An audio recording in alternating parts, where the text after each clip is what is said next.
আজ 2 দিন যাবৎ সবাই খুব ক্লান্ত ও ক্ষুধার্ত এবং প্রতি মিনিটেই মৃত্যু তাদের খুব ধারপ্রান্তেই ঘুরে বেড়াচ্ছে।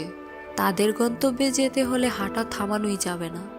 সবাই একসাথে দীর্ঘ রাস্তা হাঁটার পর হঠাৎ একজন খেয়াল করে একটি সাপের খোলসের দিক। এত বড় সাপের খোলস দেখে সবাই আতঙ্কিত হয়ে পড়ে, আর সবার আতঙ্কের মধ্যে দিয়েই তাদের সামনে দাঁড়িয়ে পড়ে বিশাল আকৃতির আরেকটি সাপ। এই মুহূর্তের মধ্যেও একজন ফটোগ্রাফার সাপটির ছবি তুলছে, কিন্তু হিংস্র সাপ তাদের উপর চালিয়ে দেয় ভয়ঙ্কর এক আক্রমণ। সবাই প্রাণে বাঁচার জন্য পাথরের নিচে চলে আসলে সাপটি এতেও যেন পাথর ভেঙে তাদের খাওয়ার আপ্রাণ চেষ্টা চালায়। সবাই একটু সুযোগ পেলে পালানোর জন্য উঠে পড়ে লাগে।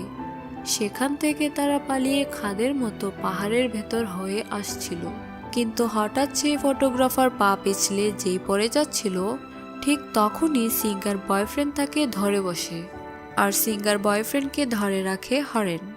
অন্য দিক দিয়ে তাদের দিক ধেয়ে আসছে বিশাল সাপটি। হঠাৎ সাপটিকে আসতে দেখে সিঙ্গার বয়ফ্রেন্ড ভয়ে লোকটিকে ছেড়ে দিলে সেখানেই সাথে সাথে সাপটি এসে তাকে চোখের পলকেই গিলে ফেলে।